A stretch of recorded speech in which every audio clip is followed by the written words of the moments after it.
जवानी नींद भर सोया, बुढ़ापा देख कर रोया, सिराने मौत हंसती है।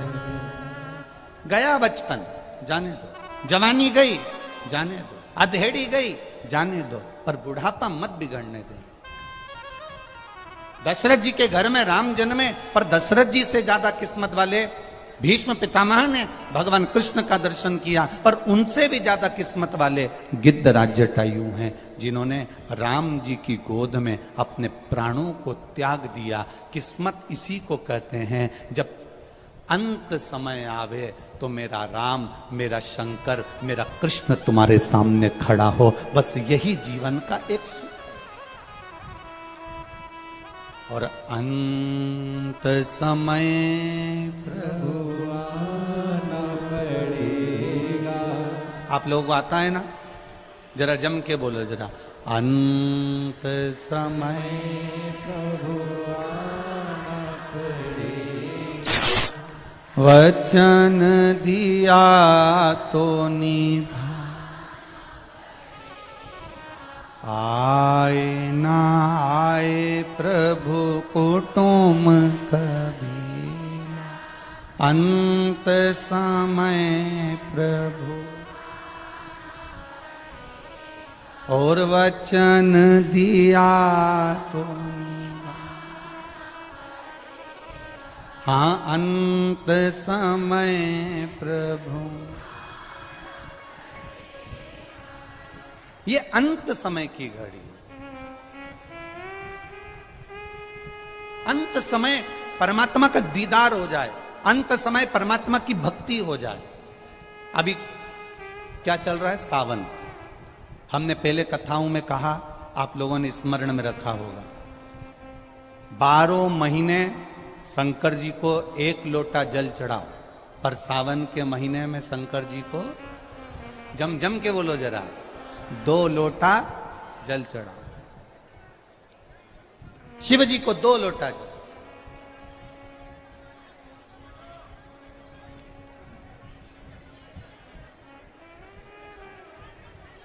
बारह महीने 1 लोटा जल चढ़ाइए, संपूर्ण 12 महीना 1 लोटा जल चढ़ाओ। पर जब सावन का महीना आए तो अपने हाथ में 2 लोटे होना चाहिए। भले 1 लोटे के ऊपर दूसरा लोटा रख के लेके जाओ, मंदिर में जाओ, अंदर पहुंच जाओ, दोनों लोटों को हाथ में ले और दोनों की धार एक साथ मेरे देव अधिदेव महादेव को समर्पित करो। दोनों की धार। अब ध्यान देना थोड़ा सा, इस पुष्कर की ब्रह्मा शिव महापुराण की कथा का स्मरण करिएगा, थोड़ा सा ध्यान दीजिएगा। जैसे ये शिवलिंग है, ये जलाधारी है, ये यहां से जल नीचे जा रहा है। जलाधारी का जो मुख होता है वो उत्तर की ओर हो जाता है, ठीक है? समझिएगा जरा। अब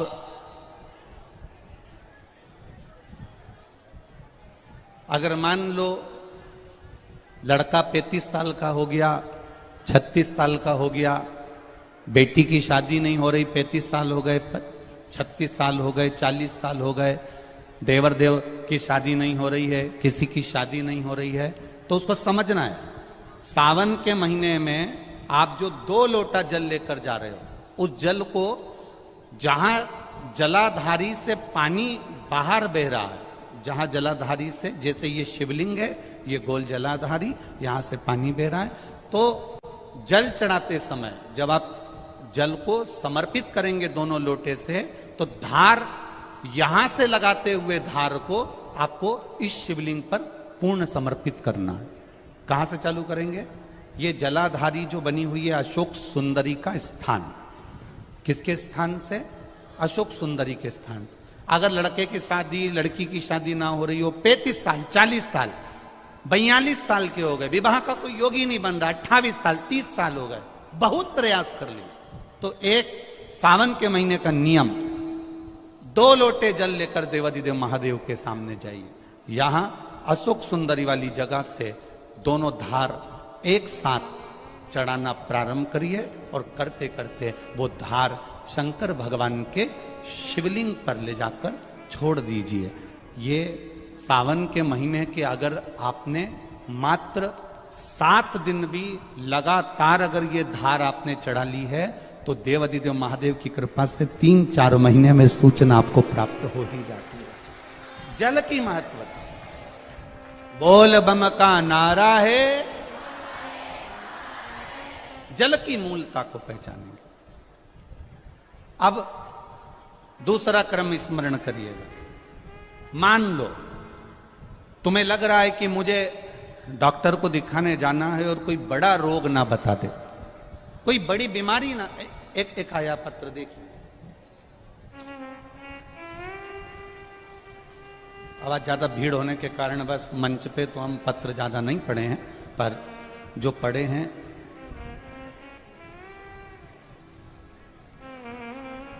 मेरा नाम ममता टिंकर है, मेरे पति का नाम शिवशंकर टिंकर है। मैं माधोपुर जिला सीकर राजस्थान की रहने वाली हूं। कहीं बैठी हो तो हाथ हिला सकती हूं। अगर कहीं बैठी हो, मेरा नाम ममता टिंकर है, मेरे पति का नाम शिवशंकर टिंकर है। मैं श्री माधोपुर जिला सीकर राजस्थान की रहने वाली हूं। कहीं बैठी हो तो अपने दोनों हाथ इस तरह से हिला सकती हूं, अगर कहीं बैठी हो तो। कहीं बैठी हो तो अपने हाथ हिला सकती हूं। मैं माधोपुर जिला सीकर राजस्थान की रहने वाली हूं। भोले बाबा की कृपा का मैं क्या वर्णन करूं गुरुदेव। मेरा बेटा 3 साल से सरकारी नौकरी की तैयारी कर रहा था, पर कहीं पर भी उसका नंबर नहीं लगता था। लोगों ने ताने भी देना चालू कर दिए कि इसकी सरकारी नौकरी नहीं लगेगी, क्या फायदा बार बार एग्जाम देने से। लोग ताने देते थे गुरुदेव। एक दिन टीवी पर आपकी कथा आ रही थी शिव महापुराण की। मेरा बेटा घर में कथा को सुनकर शिवलिंग लेकर आ गया और नियम से उसने शंकर भगवान की पूजा करना चालू करी। श्रावण के महीने में आपने जो 2 लोटे जल का प्रमाण पहले कहा था वो उसने किया और गुरुदेव उसका फल मेरे बेटे को मिला। मात्र 6 महीने निकले और मेरे बेटे की रेलवे में सरकारी नौकरी लग गई। अभी वो बेटा महाराष्ट्र में ड्यूटी कर रहा है, पुणे में वो रेल विभाग में नौकरी कर रहा है। मैं बाबा को यहां प्रणाम करने आई हूं। ये शिव तत्व, आपकी भक्ति, आपका विश्वास, आपकी दृढ़ता शिव के प्रति।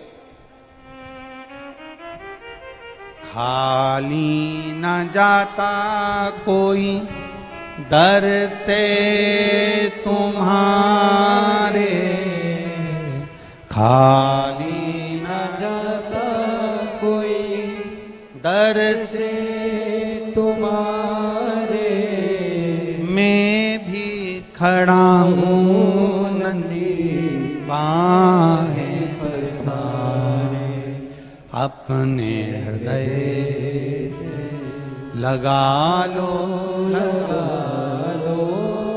गिरा जा रहा हूँ, उठा लो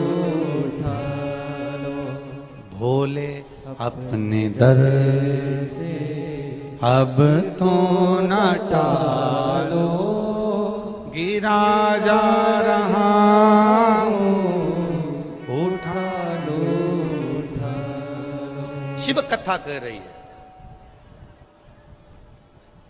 जो बेटे, ऐसा नहीं है कि नवयुवक बेटा बेटी हम फिर निवेदन करेंगे।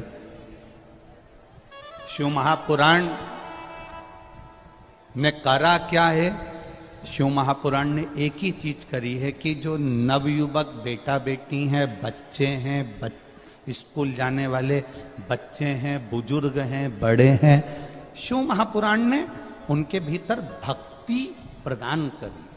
और वो भक्ति कैसी है कि एक एक घर का व्यक्ति शंकर की भक्ति में डूबना चाहता, एक एक व्यक्ति।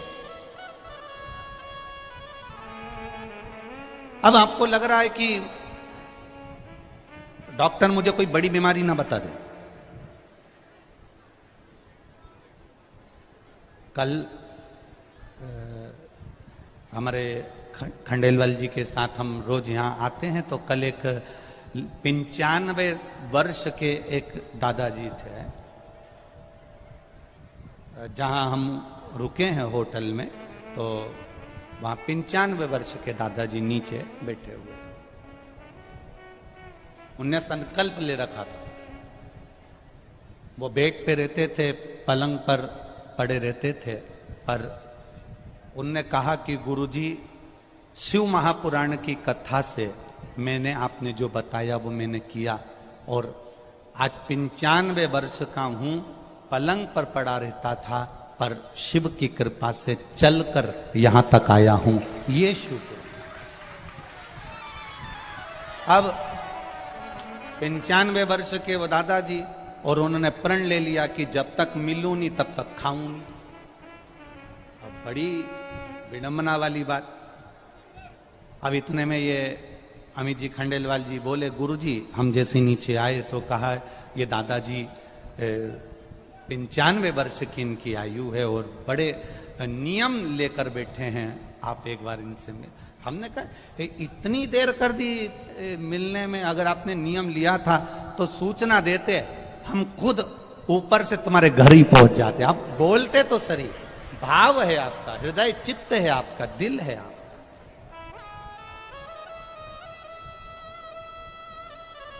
अब कहां 95 वर्ष की आयु,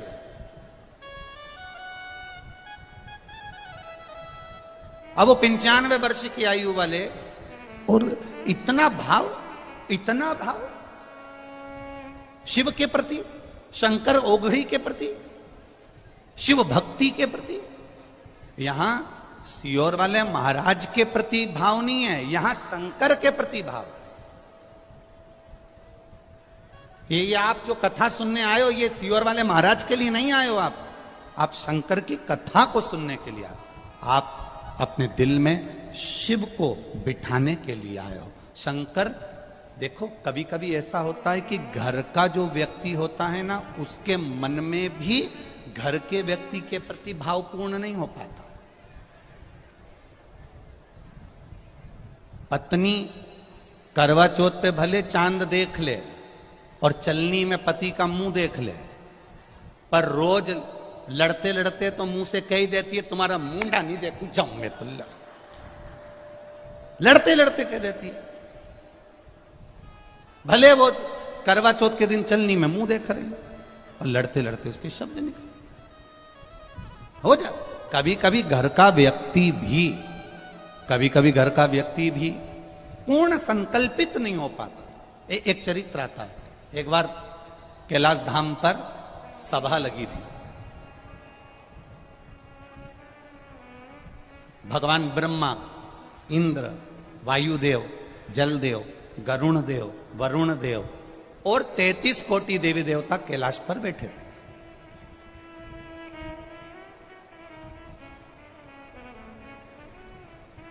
शंकर भगवान के पुत्र श्री गणेश जी, कार्तिकेय जी, पार्वती जी सब बैठे।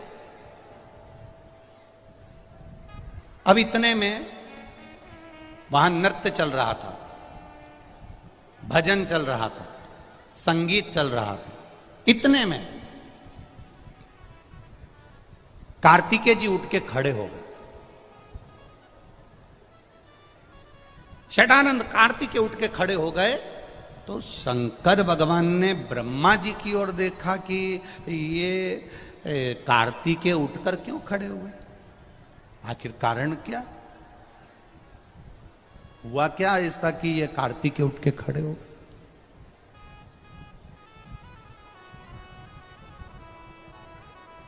षडानंद कार्तिकेय उठ के खड़े हो गए। शंकर भगवान ब्रह्मा जी को देख रहे हैं। शिव जी ब्रह्मा जी को देख रहे हैं। तब ब्रह्मा जी ने भगवान शंकर की ओर देखकर कहा, आपके पुत्र ये षडानंद कार्तिक हैं, ये मेरे पास पढ़ने के लिए आए, विद्या अध्ययन करने के लिए आए। मैं इनको षडानंद कार्तिकेय को मैंने विद्या का अध्ययन कराया। पर कार्तिकेय जी के मन में मैंने विद्या का अध्ययन करा दिया, और अध्ययन कराने के बाद में कार्तिकेय जी मेरे पास में मेरा हाथ पकड़कर खींचकर मुझसे बोलते हैं, मुझे ओम का अर्थ बताइए। ब्रह्मा जी के शब्द सुनिएगा जरा। पुष्कर राज की धरा पर बैठकर अपन ब्रह्मा शिव पुराण की कथा सुन रहे हैं, उनकी एक एक शब्द का स्मरण करिएगा। ब्रह्मा जी ने कहा, षडानंद कार्तिकेय, थोड़ा डीले कम करो बाबू। ब्रह्मा जी बोलते हैं कि षडानंद कार्तिकेय जी ने मेरा हाथ पकड़ा, और हाथ पकड़कर ब्रह्मा जी कहते हैं, खींच कर बोला कि मुझे ओम का अर्थ बताइए।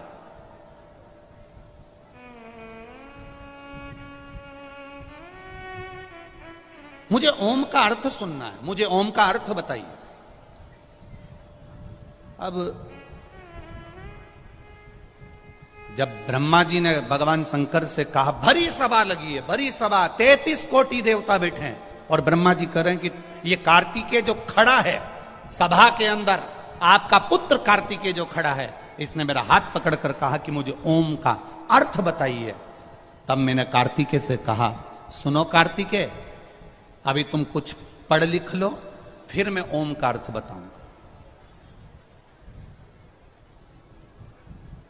इसके बाद मैं ओम का अर्थ बताऊंगा। षडानंद कार्तिकेय जब नहीं माने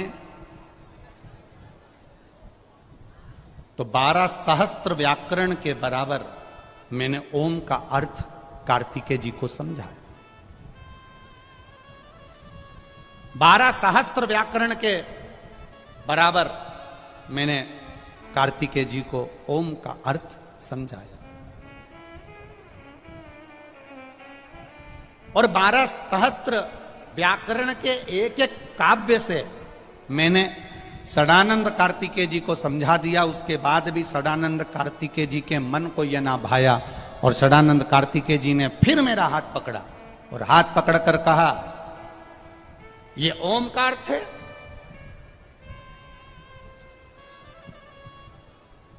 ये ओम का अर्थ है। षडानंद कार्तिकेय जी के मुख से निकल गया, ओम का अर्थ तो शायद मेरे पिता को भी स्मरण में नहीं होगा। जरा ध्यान देना शब्द पर। कभी कभी बेटा दुकान पर जब ज्यादा बैठना चालू कर देता है, पिता अपने बेटे पर सब कुछ छोड़ देता है, तो बेटे को यह महसूस होने लगता है कि मैं जितना अच्छा व्यापार कर सकता हूं मेरा बाप भी नहीं कर सकता। यह बेटे को अनुभव होता है, ये बेटे की चित्तवृत्ति में ये अनुभव होते हैं, ये बच्चे की चित्तवृत्ति में ये अनुभव हो जाते हैं। पढ़ा लिखा लड़का अपने पिता को ये सोचता है कि इन्होंने क्या पढ़ाई करी, तुम्हारा समय दूसरा था, हमारा समय दूसरा है, हमने जितना पढ़ा शायद आपने नहीं पढ़ा होगा, पर स्मरण में रहे बाप बाप होता है और बेटा बेटा होता है, उसके स्मरण में रहना चाहिए ये शब्द, ये संबोधन।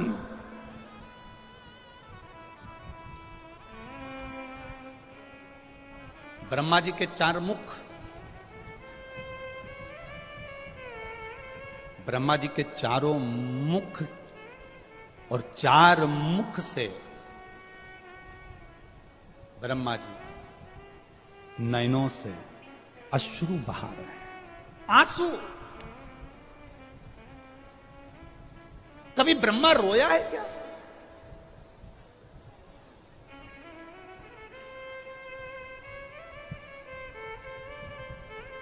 ब्रह्मा जी का सिर कट गया तो ब्रह्मा नहीं रोए। ब्रह्मा जी को श्राप लग गया सावित्री माता का, तब भी ब्रह्मा नहीं रोए।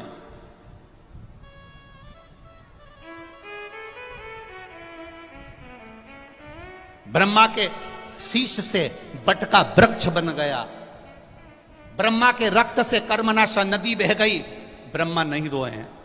पर आज भरी सभा है, सब बैठे हैं और ब्रह्मा के 4 मुख के नेत्रों से अश्रु बह रहा, आंसू।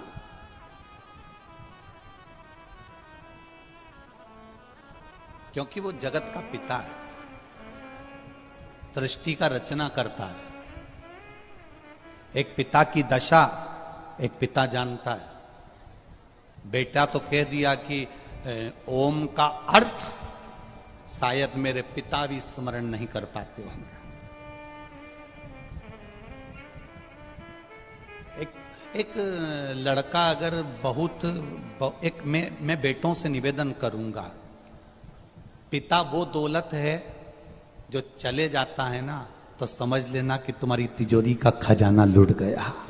पिता वो दौलत है, पिता वो जायदाद है। अपने पिता को कभी यह मत बताने की कोशिश करना कि तुमसे ज्यादा विद्वान मैं हूं। अपने पिता को कभी यह बताने की कोशिश मत करना कि तुमसे अच्छी दुकान में चला लेता हूं। अपने पिता को कभी यह बताने का प्रयास मत करना कि तुमसे अच्छी नौकरी में कर रहा हूं। अपने पिता को यह कभी बताने का प्रयास मत करना कि तुम जितना नहीं कमाए उससे दुगना मैंने कमाकर गाड़ी खरीदी, बंगला खरीदा, ये बनाया, जेवर बनाया, ये करा, वो करा। अपने पिता को कभी ये मत बताना कि मैं जितना कर सकता हूं उतना तुमने नहीं करा, क्योंकि पिता की बराबरी तुम कभी नहीं कर सकते। क्योंकि पिता पिता होता है, उसने अपना पूरा जीवन जो कमाया वो तेरी विद्या में लगाया, जो कमाया तेरी पढ़ाई में लगाया, जो कमाया तुझे अव्वल बनाने में लगा दिया। खुद दुकान पर भूखा रह रह कर शुगर की बीमारी कर ली। टिफिन आता था, नहीं खाता था। थोड़े 2 ग्राहक और देख लेता हूं, 2 ग्राहक और देख लेता हूं, थोड़ी देर से खाना खाऊंगा, थोड़ी देर से भोजन करूंगा, थोड़ी देर से रोटी खाऊंगा।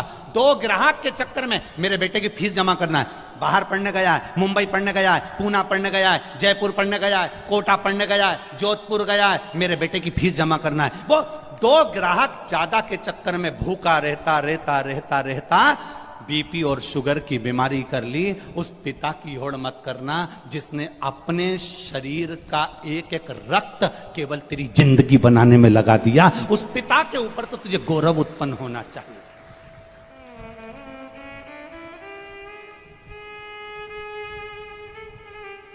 बड़ा दुख होता है जब किसी के मोबाइल पर हम स्टेटस पर देखते हैं ना और वो लिखते हैं my wife my life.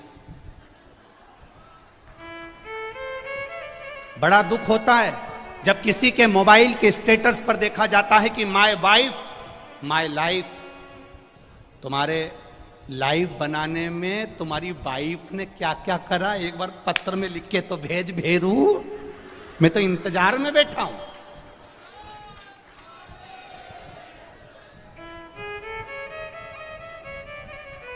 Wife तुम्हारी लाइफ नहीं बनाएगी, वाइफ तुम्हारे बच्चों की लाइफ बनाएगी, ये निश्चित है। वाइफ, हां, वाइफ किस जगह पर खड़ी होती है? वाइफ लाइफ कब होती है? जब तुम बीमार पड़े हो, तकलीफ में हो, कष्ट में हो, कर्जे में लदालूम हो गए, दुख की घड़ी है और तुम्हारी पत्नी तुम्हारे सामने खड़ी होकर कह दे चिंता मत करना, कर्जा भी हो गया तो मरने की मत सोचना, बीमारी आ गई ना टेंशन मत लेना, मैं तुम्हारे साथ कदम से कदम मिलाकर चलूंगी, चिंता मत करना।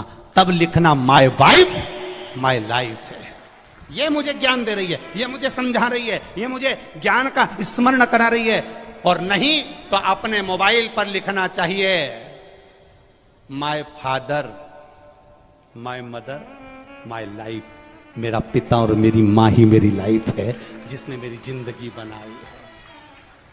हम तुम्हारी पत्नी का विरोध नहीं कर रहे, क्योंकि हमें तुम्हारी पत्नी का विरोध करना भी नहीं है। जैसी मिली है तुम निभा रहे हो, हम तुम्हारी पत्नी का क्या विरोध करें। हमारा इतना सा कहना है तुम्हारी पत्नी तुम्हारी दुख की घड़ी में सामने खड़ी हो, तुम्हारी पत्नी तुम्हारे दुख के समय पर तुम्हारे सामने खड़े होकर कह रही हो चिंता मत करो, कोई बात नहीं, पैसा नहीं है ना अब की बार साड़ी नहीं लेंगे करवा चौथ पर, मेरे पास बहुत पड़ी है, जेवर पड़ा है, तुम चिंता मत करना। अगर दुख की घड़ी आ भी गई, पूरा जेवर उठा कर दे दूंगी, तुम्हें कर्जे से मुक्त कर दूंगी, तुम चिंता मत करना, तुम चिंता मत करना। एक बात याद रखना, जब हमारे घर में दुख आता है, तब हमारे घर का सोना बैंक में जाता है या दुकान पर जाता है? काय के लिए? गिरवे रखने के लिए या बिकने के लिए? बोलो सही है कि गलत है? जब दुख आता है तब घर का सोना दुकान पर जाता है, जब दुख आता है घर का सोना सुनार की दुकान पर जाता है। सुनार का पूछता है, तुम तो हमारे परिचित हो, ऐसा क्या तकलीफ आ गई जो इतना सारा भाभी का पूरा जेवर लिया है, तुम्हारी मम्मी का पूरा जेवर लिया है, क्या हो गया ऐसा? कहा साहब बहुत कर्जे में हूं, बहुत दुख में हूं, इसलिए घर का सोना जो तिजोरी में रखा होता था, अलमारी में पड़ा होता था, उसको मैं दुकान पर लेकर आया हूं। दुख की घड़ी में घर का सोना सुनार की दुकान पर जाता है, सुनार पैसे देता है, तब हमारा कर्जा चूक जाता है। जब दुख की घड़ी में घर का सोना सुनार के पास जाए तो समझ लेना कि दुख की घड़ी में अगर तिजोरी में रखा सोना दुकान तक जा रहा है, तो दुख की घड़ी में हमें महादेव के दरवाजे तक जाना है, तो सोना दुकान पर नहीं जाएगा, अपने आप सब काम हो जाएगा।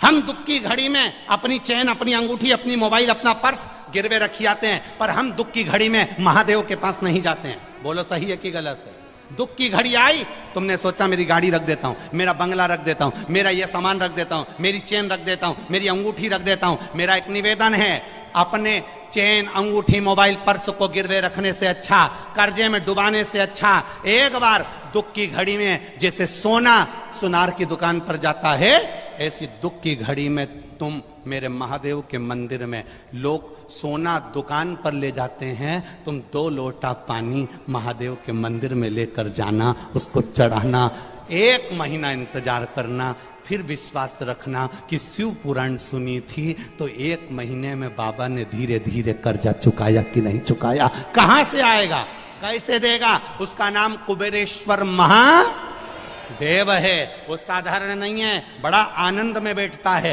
अलमस्त होकर बैठता है, अपने पास कुछ नहीं रखता पर दुनिया को देने की सामर्थ्यता रखता है।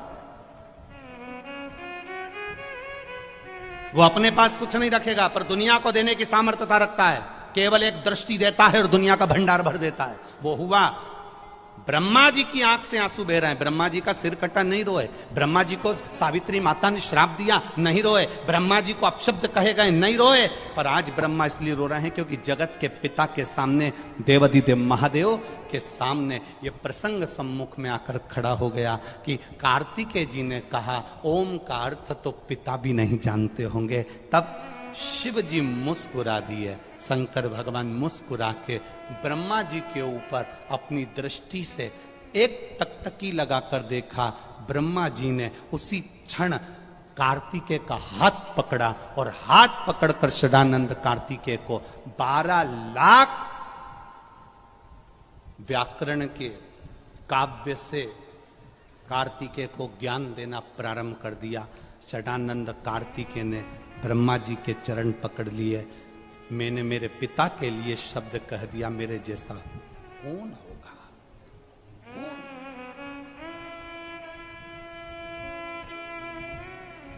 बेटा विद्वान, खूब विद्वान बनो, तुम कलेक्टर बनो, एसपी बनो, डीएसपी बनो, एसडीएम बनो, तुम डॉक्टर बनो, कमिश्नर बनो, सीए बनो, तुम्हारी मर्जी पड़े वो बनो, तुम जो बनना चाहते हो वो सब बनो। मेरा महादेव तुम्हें तुम्हारी ऊंचाई तक लेकर जाए, पर तुम्हारी ऊंचाई के चक्कर में तुम अपने माता पिता का अपमान मत कर देना, तुम अपने रिश्तेदारों का अपमान मत कर देना, तुम किसी को छोटा मत समझ लेना, तुम किसी को एक साधारण सा मत समझ लेना, तुम उसका आदर करना मत भूल जाना, क्योंकि पिता पिता होता है, उसकी जागीर दिल से होती है, दिल से।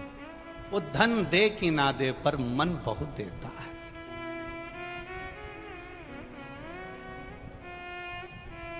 मन बहुत देता है। बेटी बेटा जब तक पिता है, जब तक मां है, तब तक लोग कहते हैं मायका। मायका का मतलब क्या होता है? माय जहां निवास करे, पिता जहां निवास करे, उसको क्या कहते हैं? जम के बोलो जरा। मायका,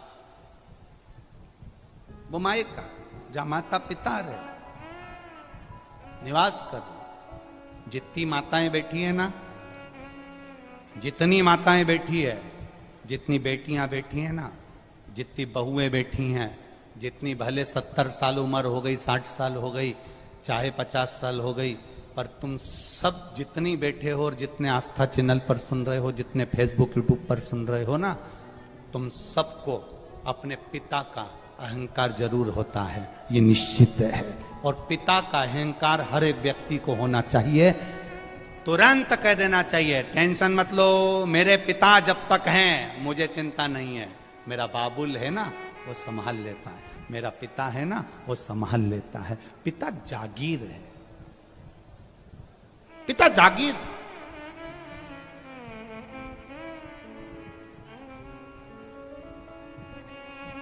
ब्रह्मा जी की आंख में आंसू थे, शिव जी ने दृष्टि कर दी। शंकर जब दृष्टि करता है तो फिर सब काम हो गया।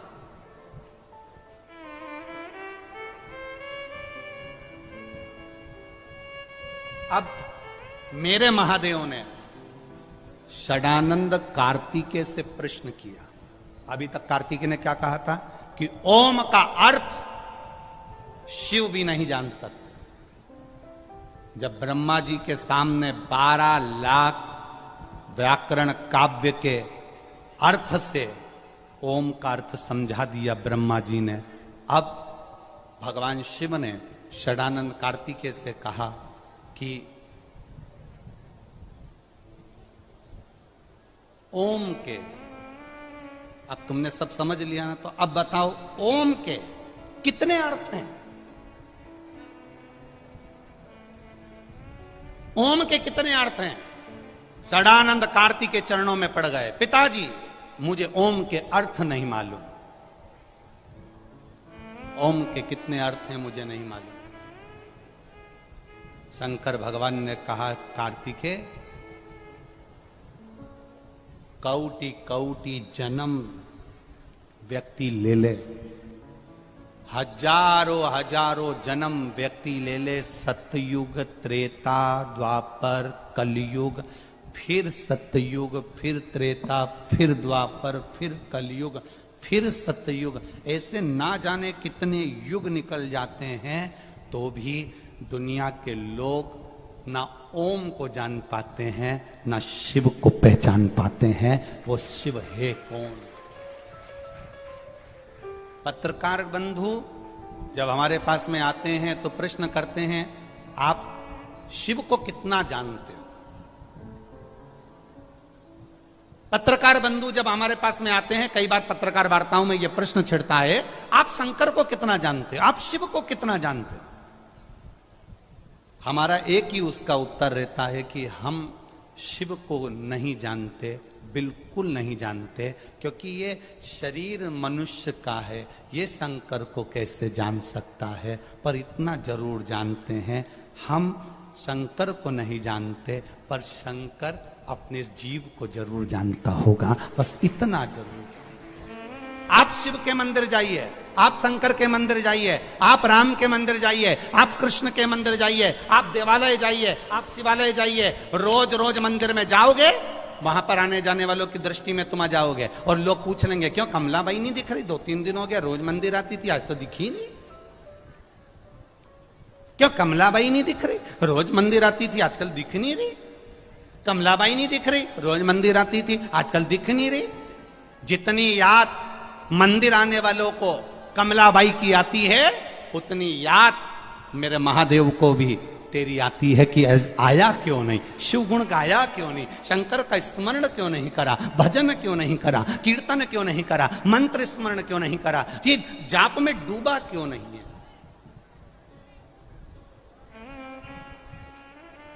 कौटि कौटि जन्म ले लो तो भी शंकर को नहीं जान सकते।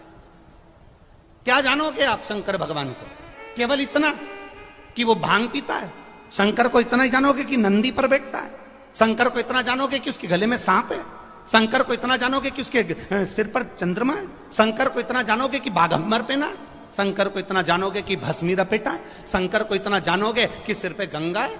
शंकर को इतना जानोगे कि 3 नेत्र हैं? शंकर को इतना जानोगे कि बस त्रिशूल है? शंकर को इतना जानोगे कि उसके हाथ में डमरू है? शंकर को केवल इतना तक जानना नहीं है, हमें शंकर को यह जानना है कि ब्रह्मा ब्रह्मलोक में रहते हैं, बैकुंठ में मेरे नारायण रहते हैं। पृथ्वी का कार्यभार संभालने के लिए शंकर भगवान को छोड़ा गया। इसलिए छोड़ा गया कि संसार के मनुष्य जब दुखी होंगे, शिव के ये भूमि पर रहने वाला, पृथ्वी पर रहने वाला जब तकलीफ में होगा, तो देवता भी पृथ्वी पर होना चाहिए। एक बहू जयपुर में रह रही है और एक बहू तुम्हारे साथ में रह रही है। तुम्हारे को दुख आएगा तो जयपुर वाली पहले आएगी कि तुम्हारे पास वाली आएगी? बोलो बोलो, जम के बोलो जरा। पास वाली आएगी। अब तुम पास वाली से बात भी नहीं करती, क्योंकि जो पास में होती है ना, उससे बड़ी चिढ़ होती है। दूर के ढोल सुहावने लगते हैं। जब वो जयपुर वाली आती है, दिवाली पे बस सिर पे पल्लू डाल के मम्मी जी मम्मी जी मम्मी जी मम्मी जी करके 2-4 अंगूठी और सामान लेके बच जाए, अगली दिवाली आए, अगली दिवाली। और जब भी मिलेगी बस मीठी छुरी, मम्मी जी मम्मी जी मम्मी जी। और मम्मी जी एक बार जरा जयपुर जाके तो देख ले। जितना समय तू अपनी ये साथ रहने वाली बहू के साथ रह रही है, इतनी वो बाहर रहने वाली बहू के साथ केवल 2 महीना रह के बता दे, घाट घाट का यही पुष्कर के 52 घाट का पानी पिला देगी।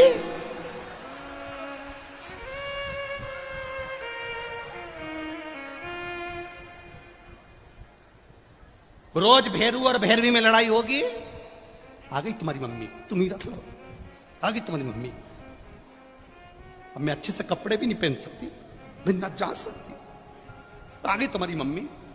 अब रोज भगवान से प्रार्थना करेगी, भोलेनाथ ये पुष्कर कब जाएगी। जो साथ में रह रही है वो थोड़ी अपशब्द बोल सकती है, जो साथ में रह रही है वो ताना दे सकती है, जो साथ में रह रही है वो थोड़ा अपशब्द बोल देगी, जो साथ में रह रही है वो झगड़ा कर लेगी, जो साथ में रह रही है वो तुमसे आड़ा टेढ़ा बोल सकती है, क्योंकि साथ रह रही है। जो साथ रहती है वो तुमसे अपशब्द बोल सकती है, ताना दे सकती है, गाली दे सकती है, अपशब्द बोल सकती है। पर जब तुमको दुख आएगा तो वो जयपुर वाली बाद में तुम्हारी पास वाली जिससे तुमने झगड़ा करा वो आके खड़ी हो जाएगी। बस खड़ी भी हो गई ना, और कुछ नहीं करे, 2 बार बेटों को फोन ही लगा दे कि तुम्हारी मम्मी की तबीयत खराब हो गई, और बेटे बस इतना ही कर देगी ना, तो ही तुम पार हो गए, समझ लो, इतना ही। अब हम आस लगा के बैठे हैं, दूर के ढोल वो 4 दिन की चांदनी वारे पुष्कर वालो। तुम्हें सारी कहावत याद है? गजब, बहुत बढ़िया। 4 दिन की चांदनी, फिर वापिस अब वो आई और चली गई। उतने दिन में वो अब मम्मी को लगा उसके बराबर मेरी कोई बहू नहीं, इतनी बढ़िया है, इतनी बढ़िया है, इतनी बढ़िया है, इतती बढ़िया है। उसका दिन भर गुणगान करे, और जो साथ में रहे, तेरी चाय बनाए, रोटी बनाए, तेरा काम करे, ने झाड़ू लगाए, ने पोछा लगाए हैं, और आए गए के चाय पिला रही, रोज काम कर रही, उसका कहीं नहीं, बस वो मेरी बहुत बढ़िया, बहुत बढ़िया। ये भी झाड़ू लगाती लगाती बोली, रुक जा डोकरी, तो रुक जा।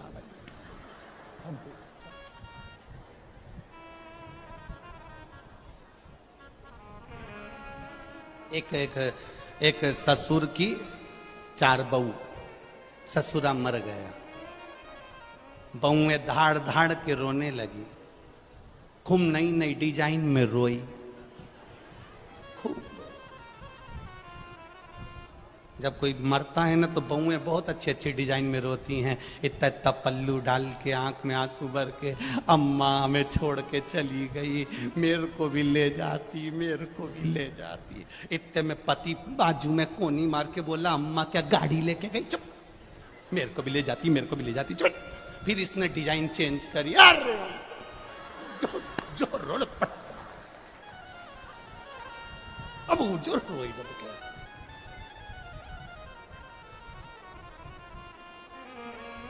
अब 4 बहुएं खूब रोई। इनके पतियों को बुला लिया, पति आ भी गए। क्या हुआ? तुम्हारे पिताजी मर गए। तो बेटों ने कहा अच्छा हुआ मर गए, तुम एक गिलास पानी नहीं देती थी, तुम भी तो यही चाहती थी कि पिताजी मर जाएं, फिर रो क्यों रही हो? बहुए कहने लगे तुम्हारे पिताजी मर गए उसका दुख नहीं है, पर दुख इतना सा है तिजोरी की चाबी ना जाने कहां धर गए, इसलिए हम रो रही। अब एक काम करो, तुम्हारे पिताजी को जगा कर पूछो चाबी कहां रखी है। इतने में बेटों ने कहा मरे हुए 2 घंटा हो गए और तुम कह रही हो चाबी पूछो। मरे हुए 2 घंटे हो गए और तुम कह रही चाबी पूछो। कैसे पूछो? हम नहीं जानते। चारों बहुओं ने अपने अपने पतियों से कह दिया चाबी का पता लगाओ कैसे भी। बेटों ने डॉक्टर साहब को बुलाया, कोई ऐसी दवाई या इंजेक्शन हो जो मेरे पिताजी जाग जाएं और हम चाबी पूछ लें और वापिस मर जाएं, ऐसा कोई प्लान है क्या? डॉक्टर ने कहा एक इंजेक्शन लगता है 80,000 रुपए का, इंजेक्शन लगेगा, पिताजी उठ के बैठेंगे, तुम उनसे चाबी पूछ लेना, थोड़ी देर बाद मर जाएंगे। हो बहुओं से कहा अपनी अपनी पत्नी से 80,000 का है, कोई बात नहीं लगवा लो, चाबी तो मिल जाएगी ना, एक बार लगवा। पैसा कहां से आएगा? बहुओं ने कहा अपनी अपनी रकम बेची आए। 20-20 हजार में रकम बेच के आ गई, 80,000 रुपए दे दिए। डॉक्टर ने इंजेक्शन तैयार करा कि खड़ी हो जाओ सब, जैसे ही ससुर जागे वैसे ही पूछ लेना चाबी कहां रखी है, वापिस मर जाएगा। हो और इन्होंने जो इंजेक्शन लगाया, ससुर उठ के बैठा, बहुएं पूछती, उससे पहले ससुर ने पूछ लिया क्यों री ये बछड़े के पानी पिलाया कि नहीं पिलाया, और मर गया। मर गया, 80,000 रुपए फालतू चले गया। बहुएं आंख में आंसू भर के चिल्ला के रोई, डॉक्टर साहब वंस मोर, एक बार और इंजेक्शन लगा, एक बार। डॉक्टर ने कहा 80,000 वापिस। अभी बछड़े को पानी पिलाया, अब गाय को पिला के मरेगा, रुक जाओ तुम क्या। अरे अंत समय प्रभु आना पड़ेगा, और वचन दिया तो निभाना पड़ेगा, और आए ना आए प्रभु कुटुंब कबीला, अंत समय ओ वचन दिया तो निभाना पड़ेगा। कोई आएगा बाद में, ब्रह्मा ब्रह्मलोक में, बैकुंठ में भगवान विष्णु, इंद्र इंद्र लोक में है, मेरा देव अधिदेव महादेव पृथ्वी पर है। तुम अगर दुख आया दौड़कर शिव के मंदिर चली गई, पुकार लिया, शंकर जी आ गए।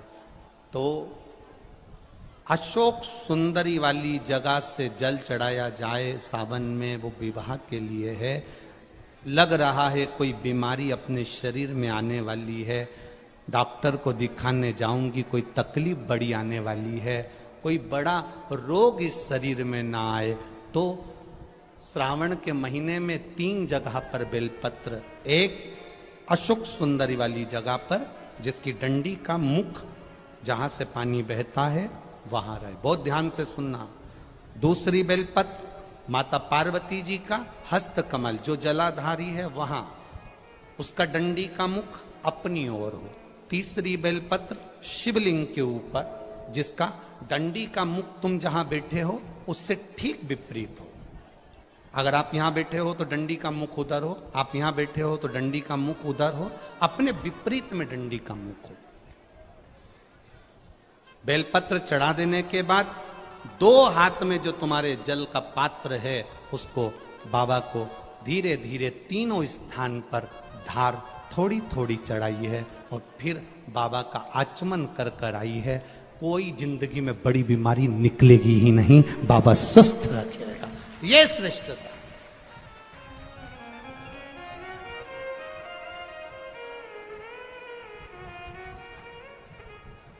इसकी श्रेष्ठता।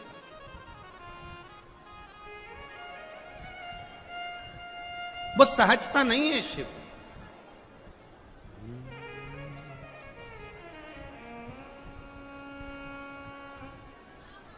शिव का डमरू डम डम बोले, अगम निगम के भेद ये खोले। ऐसा डमरू बजाने वाला कोई नहीं, भोलेनाथ से निराला यहाँ कोई नहीं। भोलेनाथ से निराला यहाँ कोई नहीं, शंभुनाथ से निराला यहाँ कोई नहीं। शंभुनाथ से निराला यहाँ कोई नहीं। ओ कोई नहीं रे यहाँ कोई नहीं, कोई नहीं रे यहाँ कोई नहीं। ओ कोई नहीं रे यहाँ कोई नहीं, कोई नहीं रे यहाँ कोई नहीं। मेरे बाबा से निराला यहाँ कोई नहीं। मेरे बाबा से कोई नहीं। भोले बाबा से निराला यहाँ कोई नहीं। भोले बाबा से निराला यहाँ कोई नहीं। बड़े भाव से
जब जब कर्मठ बदले पाप चमकते अगले पिछले। आया जब जब कर्मठ बदले पाप चमकते आया जब जब कर्मठ बदले पाप चमकते अगले पिछले। आया जब जब करवट बदले पाप चमकते अगले पिछले। ऐसा जोग जगाने वाला कोई नहीं, ऐसा जोग जगाने वाला कोई नहीं, ऐसा जोग जगाने वाला कोई नहीं, ऐसा जोग जगाने वाला कोई नहीं। भोले बाबा से निराला यहाँ कोई नहीं, भोलेनाथ से निराला कोई नहीं। कोई नहीं रे यहाँ कोई नहीं, कोई नहीं रे यहाँ कोई नहीं।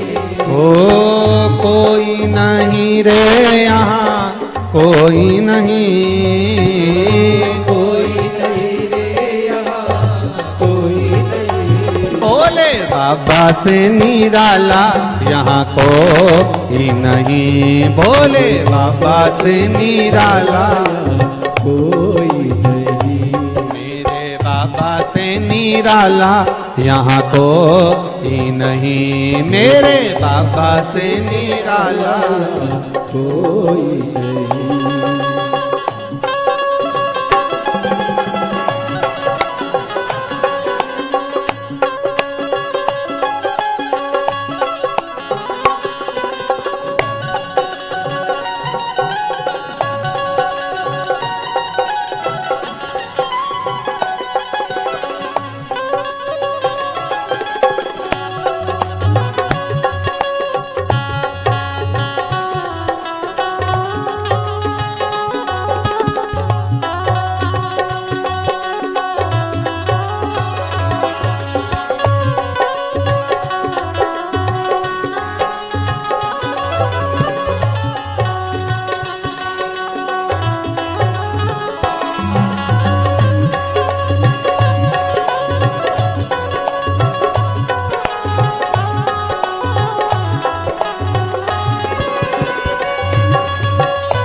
आया जब जब कर्मठ बदले आप चमकते अगले पिछले।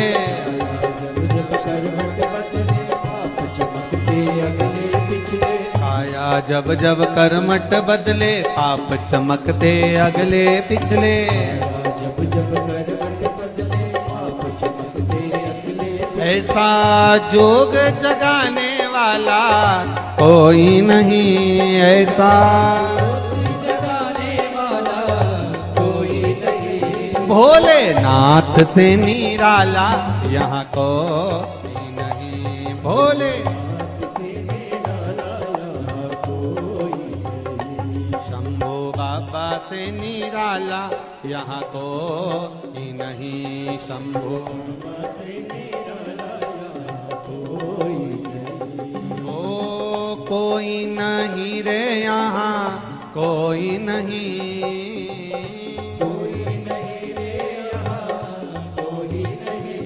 ओ कोई नहीं रे यहाँ कोई नहीं,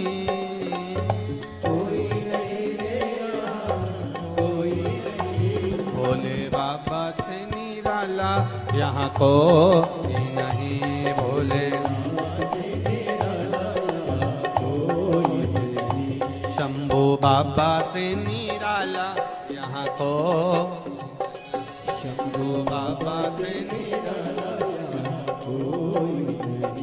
मेरे बाबा से निराला यहाँ कोई नहीं, मेरे बाबा से कोई नहीं, भोले बाबा से निराला यहाँ कोई नहीं, भोले बाबा से हार हार। अपने स्थान पर बैठकर भगवान देवाधिदेव महादेव से अपने हृदय की बात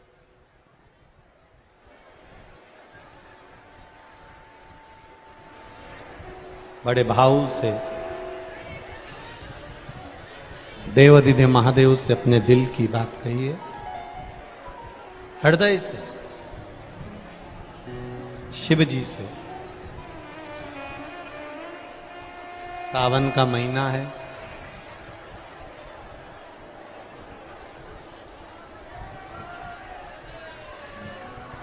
और श्रावण के इस महीने में बाबा से जहां जगह मिल जाए वहां बैठकर दिल के साथ, आनंद के साथ, भाव से शिव जी से प्रार्थना। श्री शिवाय नमस्तु, श्री शिवाय नमस्तु, श्री शिवाय नमस्तु, श्री शिवाय नमस्तु, श्री शिवाय नमस्तु। भोला सब दुख काटो भारा, ओ भोला सब दुख काटो भारा, शिव शंकर जपो तेरी माला, भोले बाबा जपो तेरी माला, भोला सब दुख काटो मारा, ओ भोला सब दुख काटो मारा। वेश मंगलकारी, वेश मंगलकारी, शमशान वासी हमारा, शमशान वासी हमारा, ओ भोला सब दुख काटो मारा, ओ भोला सब दुख काटो भगवान शिव ने ब्रह्मा जी को दृष्टि दी। ब्रह्मा जी ने उस दृष्टि से कार्तिकेय को ज्ञान दिया। कार्तिकेय जी के भीतर का जो अहंकार था, अभिमान था, उसको स्वयं भगवान शिव ने समाप्त।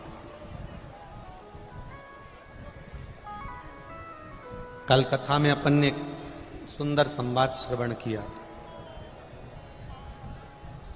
माता पार्वती जी भगवान शिव को अपना पति बनाने के लिए प्रयास कर, जब शंकर भगवान को अपना पति बनाने का प्रयास करती हैं, शिव को अपना पति बनाने के लिए अथक प्रयास, भूखी रहना, कुछ ना खाना,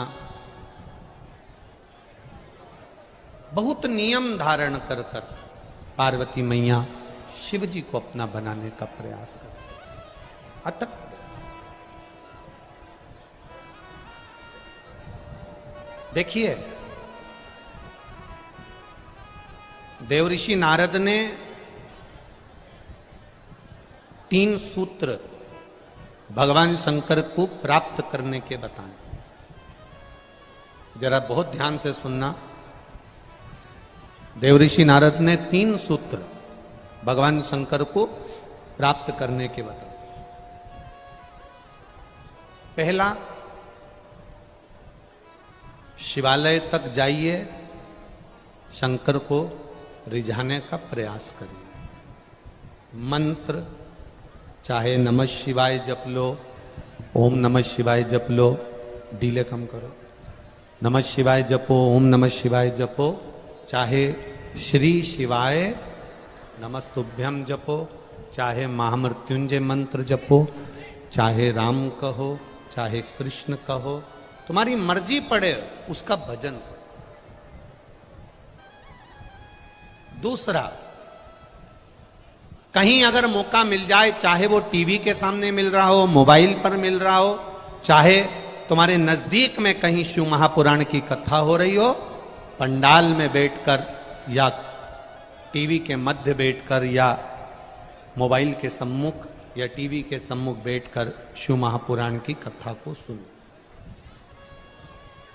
सुनना ही केवल नहीं है, सुनकर उसको अपनी जिंदगी में उतारना भी, सुनकर अपने जीवन में उतारना।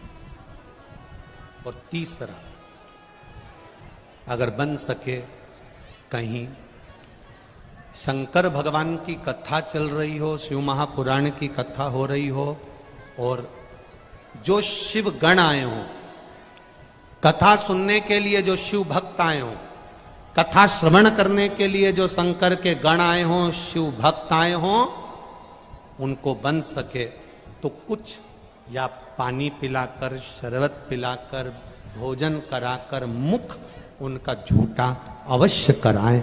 उससे हमारे यहाँ की बरकत कभी समाप्त नहीं होती।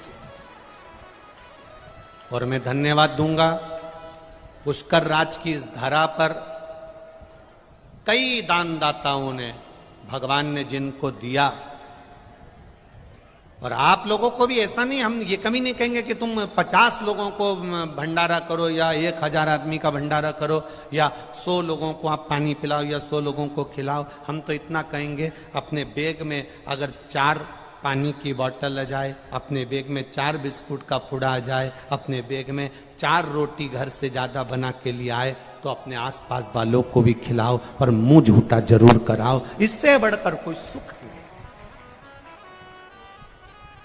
शंकर का जो भक्त होता है, शिव का जो उपासक होता है, और कई पुष्कर राज की इस भूमि पर आप लोग जब निकलते होगे, हम लोग तो ज्यादा उधर हमारा जाना नहीं होता क्योंकि भीड़ के कारण बस नहीं जाते, तो आप लोग तो जाते होगे तो देखते होगे जगह जगह पर लोग कुछ ना कुछ पानी पिला रहे, भोजन करा रहे या कुछ भी स्वल्प आहार उसको दे रहे। और यही क्रम हमारी समिति ने भी चालू करा है। सावन का महीना और पूरा अधिक मास का महीना, कुबेरेश्वर धाम की तरफ से भी जो मुख झूठा करा सकते हैं वो बाबा की कृपा से ये 2 महीने आप लोगों के मुख को झूठा कराकर कोई थोड़ा सा पुण्य अर्जित हो जाए, इससे बढ़कर कोई सुख नहीं। और हमारी क्या सामर्थ्य था, वो तो ये सब जो दानदाता लगे हैं, टीवियों पर जो सुन रहे हैं, मोबाइल पर सुन रहे हैं, इन लोगों का जो सहयोग मिलता है वो सब चल रहा है। करो सेवा।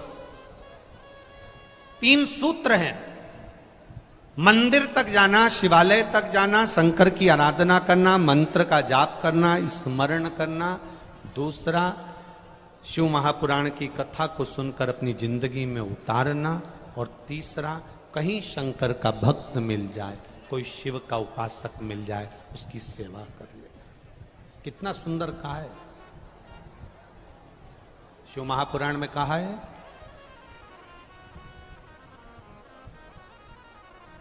हमने पहले भी कथा में कहा, अगर मान लो संतान का सुख नहीं है,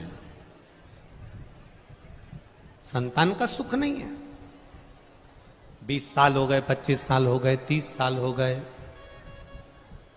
संतान का अगर सुख नहीं है, तो शंकर का कोई भक्त मिल जाए, शिव का कोई उपासक मिल जाए, या कोई ब्राह्मण देव, वेद शास्त्र का ज्ञान रखने वाले, अपने जीवन को सार्थकता में, सात्विकता में जीने वाले, ऐसे ब्राह्मण को जोड़े से उनके बच्चों के साथ बेलपत्री के पेड़ के नीचे भोजन करा देना, खीर खिला देना, और उस खीर के भाग को पति पत्नी दोनों अवश्य पाना।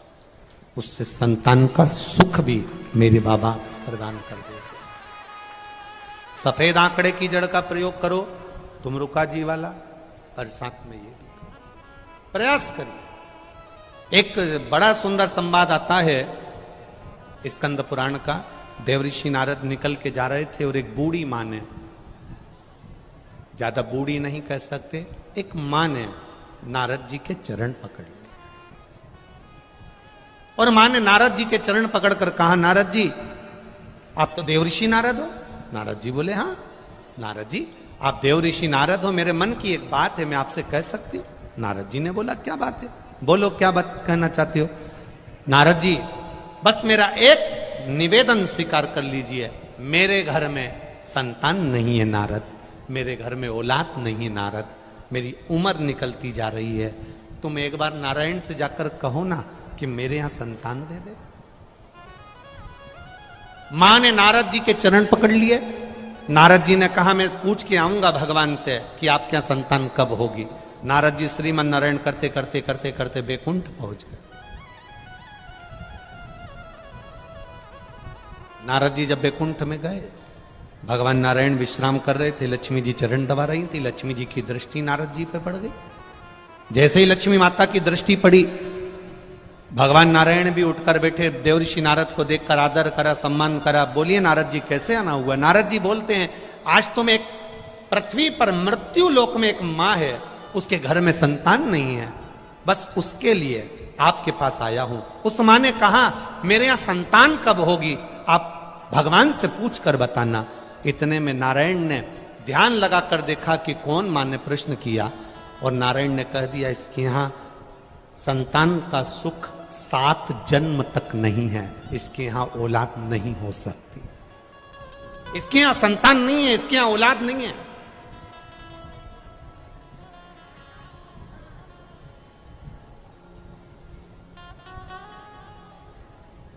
इसके यहां संतान का सुख नहीं हो सकता, इसके यहां कभी औलाद नहीं हो सकती। देवऋषि नारद सुनकर पृथ्वी पर आ गए, और पृथ्वी पर आने के बाद देवऋषि नारद को वो मां फिर मिली, और मां ने नारद जी के चरण पकड़कर कहा, नारद जी आपने नारायण से पूछा कि मेरे यहां औलाद कब होगी, संतान कब होगी। नारद जी ने कहा, मां तेरे यहां 7 जन्म तक संतान का सुख नहीं, तेरे यहां औलाद नहीं हो सकती, तेरे यहां संतान का सुख नहीं है। मां धाड़ कर रोने लगी, आंख से आंसू बहने लगा, खूब रोई। अब उसका एक नियम बन गया, संतान हो नहीं रही है, दुखी है और रोती है, आंख से आंसू बह रहा है, रो रही। जब एकदम दुख आ जाता है ना तो व्यक्ति रोता है। एक पत्र आया है, इस पत्र में लिखा, देखिए।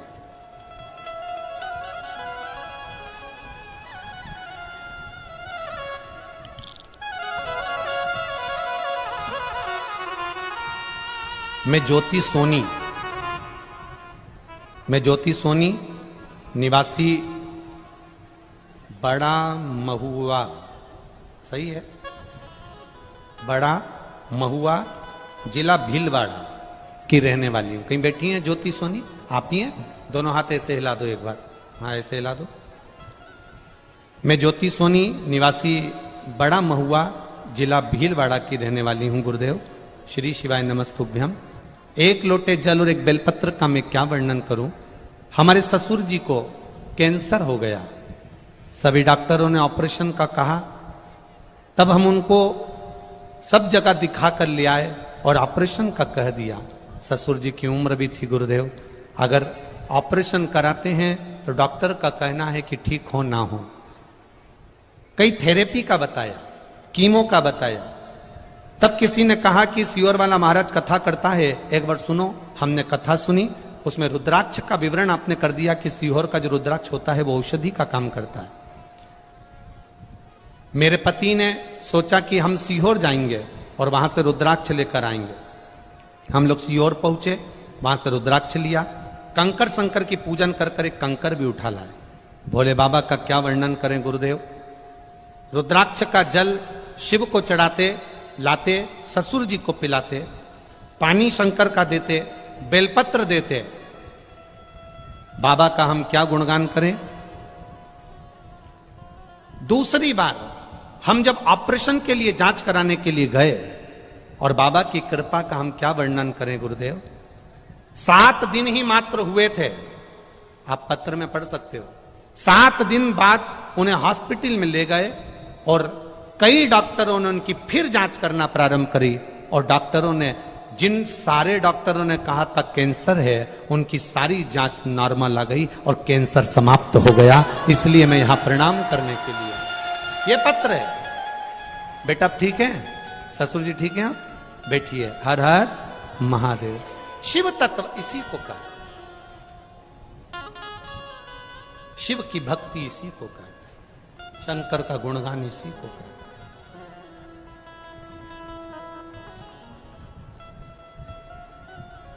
आप अगर उससे विनती कर रहे हो तो वो सुनेगा। देखो गर्मी बहुत तेज है कि नहीं? बोलो बोलो, जम के बोलो, है ना?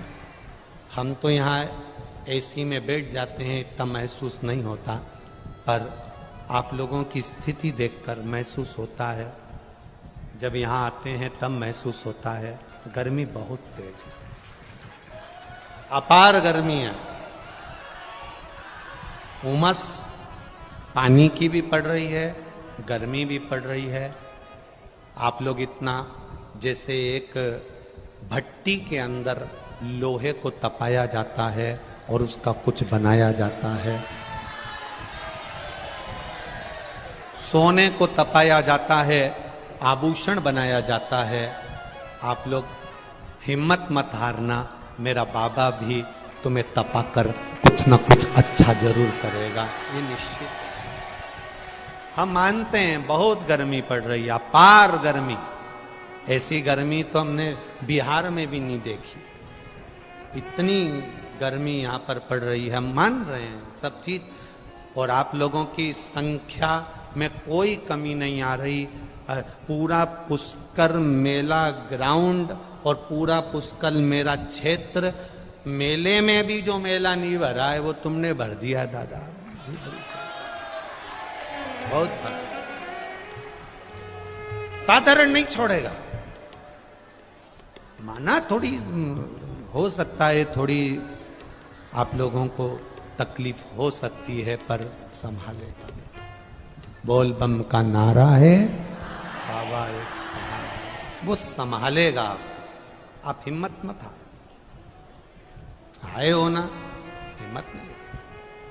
आज अपने को लग गया कि गर्मी तेज है तो कल अपने साथ चलो तो थोड़ा सा पानी की बोतल में ही ग्लूकोज वगैरह घोल कर 2-4 टॉफियां लेकर चूसने के लिए अपनी बैग में लेकर चलो, आसपास वालों को भी देते चलो, मुख झूठा जरूर कराना, बाबा भंडार ऐसा भर देगा कि जिंदगी भर खाली नहीं। करो उसे।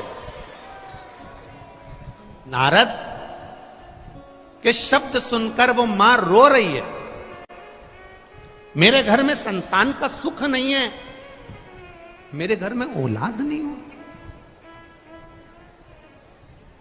संतान नहीं। जब कहीं से संतान का सुख नहीं होता तब जगह जगह से जब हार जाओ तब महादेव की शरण में जाओ। कथा कहती है यशोदा जी के घर में संतान का सुख नहीं था।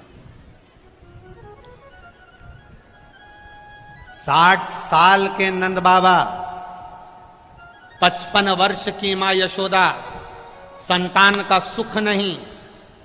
यशोदा जी की मां जिनका नाम था पाटला देवी, क्या नाम था? पाटला देवी। पाटला देवी को चिंता व्यापी कि मेरी एक बेटी यशोदा, मेरी 3 बेटियों में से एक बेटी यशोदा जिसके यहां औलाद नहीं, कहां जाऊं? पाटला देवी सब दूर गई। अंत में पाटला यमुना जी के घाट पर जाती, बालू का शिवलिंग बनाती, पूजन करती, आराधना करती। एक दिन मेरे भोले बाबा बूढ़े का रूप लेकर आ गए और पाटला का जो जल का पात्र था मेरे शंकर जी ने उसे उंडेल दिया, गिरा दिया। कभी कभी पूजन करते करते पानी का लोटा अगर गिर भी जाए ना तो तुम ये मत सोचना कि कुछ विघ्न आ गया हो।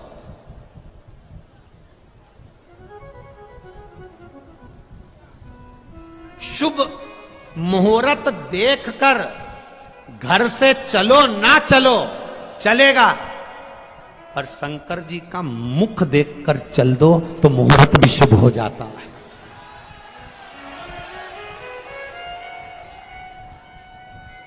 आप शंकर के शिवलिंग का स्पर्श कर कर, शंकर के शिवलिंग का मुख देखकर, शंकर के शिवलिंग का दर्शन कर कर, शिखर का दर्शन कर कर, नंदी का दर्शन कर कर, शंकर के मंदिर का दरवाजा अपने यहां से नियम बना लो, मैं जब भी कहीं जाऊंगी तो शंकर जी के मंदिर के सामने से जाऊंगी। मेरे गांव से बाहर निकलूंगी तो शंकर के मंदिर के सामने से निकलूंगी। उसके दरवाजे से निकल कर जाना, उसकी चौखट के सामने से। शुभ मुहूर्त देखकर घर से निकलो ना निकलो चलेगा, पर महादेव का दर्शन कर कर निकलना तो मुहूर्त भी शुभ होता चले जाएगा। आपके जीवन में कभी तकलीफ नहीं आए, मुहूर्त शुभ। पाटला देवी का वो जो जल का पात्र था वो बूढ़े बाबा ने गिरा दिया। पाटला को गुस्सा नहीं आया, पाटला ने जल फिर यमुना जी में से भर लिया।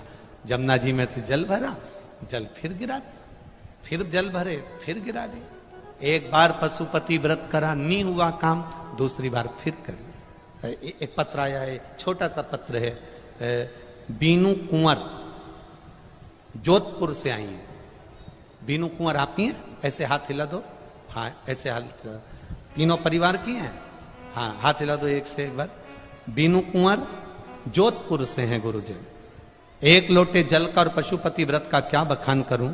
मेरा बेटा मैकेनिक की ट्रेनिंग में लगा हुआ था, 3 साल से तैयारी कर रहा था, नहीं हुआ। पशुपति व्रत करा एक बार, बेटे का नहीं हुआ, हिम्मत नहीं हारी। दूसरी बार पशुपति व्रत करा, बेटे ने भी करा, और बाबा की कृपा से मेरा बेटा अहमदाबाद में सिलेक्शन हो गया और रेलवे की नौकरी कर रहा है। मैं यहां प्रणाम करने के लिए, बधाई आपको बहुत बहुत। बेटी है, हर हर महादेव। हिम्मत नहीं हारना। एक बार में नहीं हुआ ना, तुम सोच लो कि भाई मैं मंदिर जाती थी और मेरा काम नहीं हुआ, मैं जल चढ़ाती थी मेरा काम नहीं हुआ, 3 महीने मैंने देखा मेरा काम, ना ना ना ना, तेरे मंदिर में आना मेरा काम है और मेरी बिगड़ी बनाना तेरा काम है। उसकी चौखट नहीं छोड़ना, उसका दरवाजा नहीं छोड़ना, उसके द्वार जाना नहीं छोड़ना। लगन तुमसे लगा बैठे जो होगा, देखा जाएगा तुम्हें अपना बना बैठे जो होगा। उससे लगन लगा लो एक। अब पाटला देवी का पानी का लोटा बार बार डुल रहा है, क्रोध नहीं आया। आखिरी में भगवान शंकर जो बूढ़े के रूप में थे परीक्षा लेते रहे। फिर कह दिया पाटला, तेरी बेटी यशोदा के यहां संतान का सुख नहीं है, पर एक काम कर, सावन का महीना है, श्रावण की पूर्णिमा के दिन तू अपनी बेटी यशोदा से कह दे कि जितने ब्राह्मण यमुना के तट पर आए उनका मुख झूठा करा दे। जरा ध्यान देना, ये मुख झूठा कराने का बड़ा वर्णन, मुख झूठा करा। यशोदा जी के पास खबर गई, नंद बाबा ने ब्राह्मणों को निमंत्रण दे दिया, भोजन में खीर और मालपुआ बन गया। नंद बाबा ने परोसा, नंद बाबा की दाढ़ी सफेद, बाल सफेद, यशोदा जी हाथ में चूड़ा पहनकर, पांव पैजनियां पहनकर, करधनी पहनकर, माता यशोदा सिर में इतना घूंघट डालकर खीर परोसने के लिए गई। इतने में ब्राह्मणों ने देखा कि नंद बाबा बूढ़े और ये इतना घूंघट डाल के तो इनके घर के बेटे की बहू दिख रही है, पर इनके घर में कोई औलाद नहीं है। तो सारे ब्राह्मणों ने मुख झूठा करते करते, खीर मालपुआ खाते खाते आशीर्वाद दे दिया, पुत्र भव। और जो आशीर्वाद दिया पुत्र भव, यशोदा जी ने अपना पल्लू ऊपर करा। सारे बाबाओं ने देखा कि इसके भी बाल सफेद हैं, ये भी बूढ़ी है। नंद बाबा ने कहा, मैं 60 का, ये 55 की, बुढ़ापे में कहां संतान होगी। संतों ने कहा, हम शंकर के भक्त हैं, शिव का भक्त जब मुख झूठा कर कर कुछ वर दे देता है, खाली नहीं जाता, बेटा आएगा, भले वो कहीं से भी आए। और वो हुआ, चमत्कार सा हो गया। लोगों, हो गई बात निराली। रात ही रात में नंद बाबा की दाढ़ी हो गई काली, और ना जाने किस ऋषि मुनि ने धागा हाथ लपेटा कि नंद घर अनहोनी हो गई, बेटी हो गया बेटा। ये शिव कृपा है, ये उसकी उदाहरण, ये करुणा।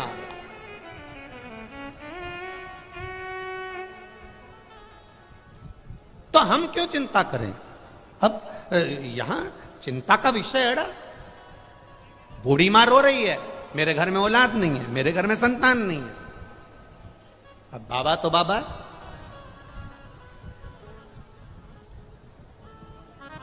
बाबा तो बाबा।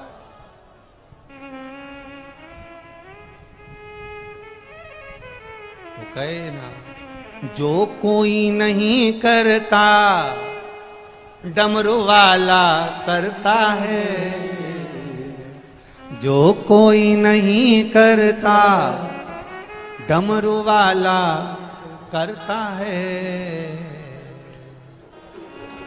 खाली रही झोली वो ही तो भरता है, खाली रही झोली वो ही तो भरता है। जो कोई नहीं करता डमरू वाला करता है। आप भी बोलो, जो कोई नहीं करता डमरू वाला करता है। खाली रही झोली वो ही तो भरता है, खाली रही झोली वो ही तो भरता है।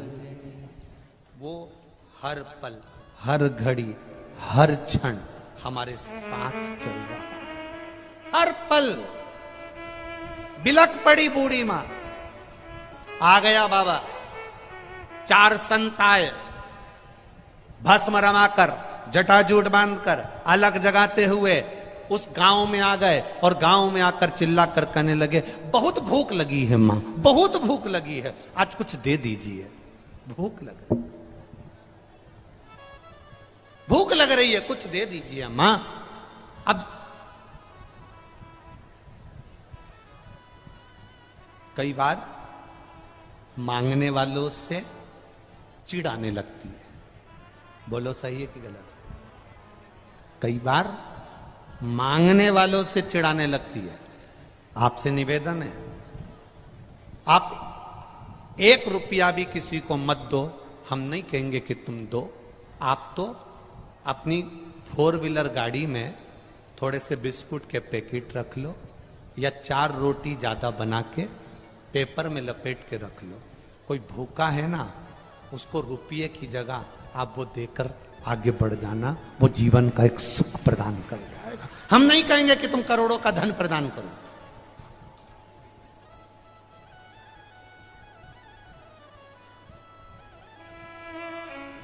बहुत भूख लगी है मां, कुछ दे दो मां। देवऋषि नारद जिसको कहकर गए तुम्हारे घर में औलाद नहीं होगी, 7 जन्म तक संतान का सुख नहीं, भूख लगी है मां, कुछ दे दीजिए। भूख लगी है मां, संत आए, मां अब बार बार पीछा पकड़ रहे हो। मां ने कहा कि और कहीं चले जाओ, मेरा दिमाग ठीक नहीं, आज मुझे अच्छा नहीं।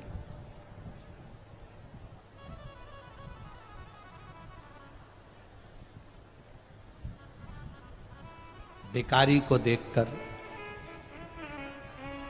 कांच चढ़ा लेने वालों,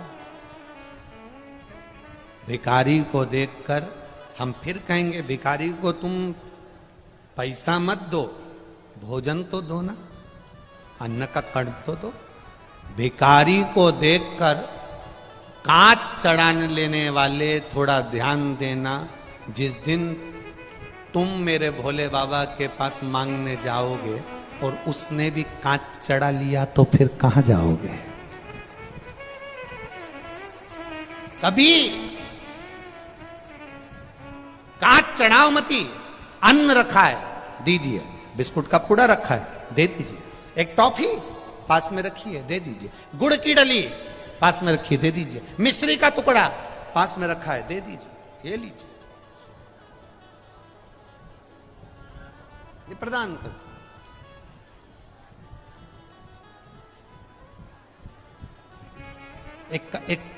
एक बात कहना चाहेंगे, बहुत पुरानी है।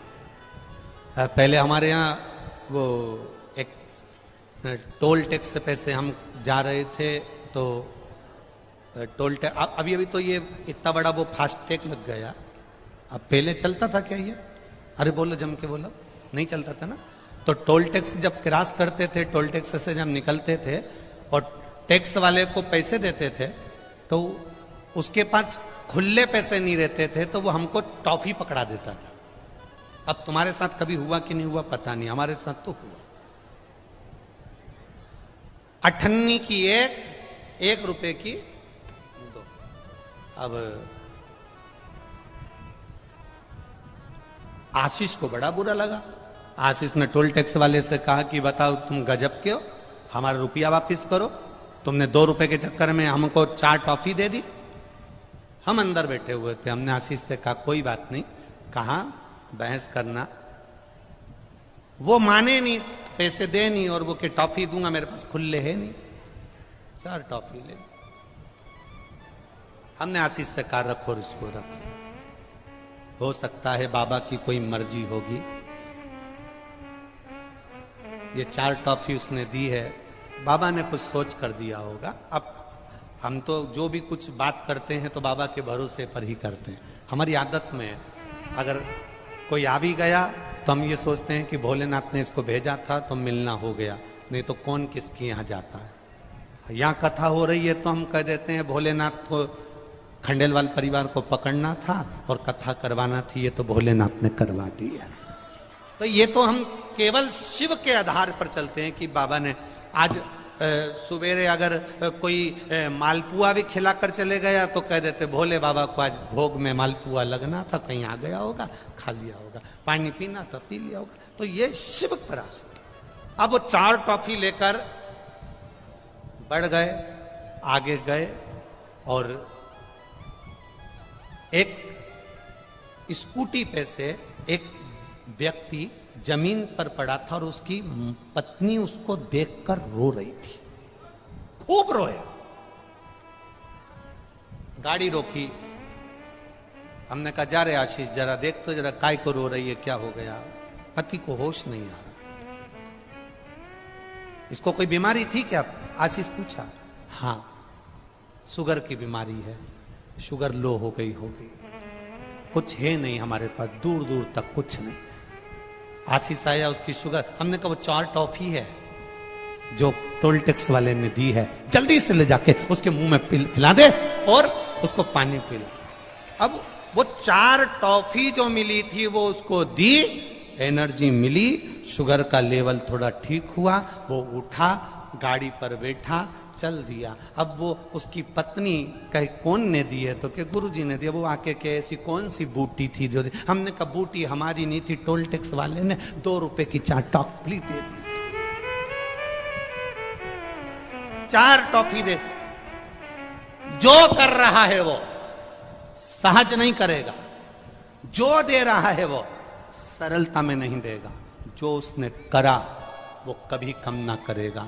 अगर कोरोना काल में आप लोगों ने शंकर की कथा सुनना चालू करी है, जितने बैठे हो आस्था चैनल के सामने, जितने बैठे हो मोबाइल के सामने, जितने बैठे हो इस पंडाल में, अपने दिल पर हाथ रखकर बोलना कि जितने साल से तुम शंकर की कथा सुन रहे हो उसके पहले का समय निकालना कि दुख के क्या दिन थे और कथा सुनने के बाद जो बाबा ने तुम्हें पकड़ा है उसके बाद के दिन क्या है, तुम अपने हिसाब से निकाल। अगर बाबा नहीं देता तो तुम अपना गांव छोड़कर इतनी भट्टी में गर्मी में शिव पुराण सुनने आते। आज के श्रोताओं को लेने के लिए गाड़ी भेजो। आज के समय में कथा में भीड़ इकट्ठी करना है तो सोफे की व्यवस्था करो, कुर्सी की व्यवस्था करो, एसी का हाल करो, खाने की व्यवस्था करो, वीआईपी पानी की व्यवस्था करो, तो लोग कथा सुनने जाते हैं। आपको कौन सी अच्छी व्यवस्था दे दी? कोई व्यवस्था हम नहीं दे पाते, पर बाद में 7 दिन की कथा सुनने के बाद 3 महीने में जो वो व्यवस्था देता है उसके आगे हम कुछ नहीं दे सकते।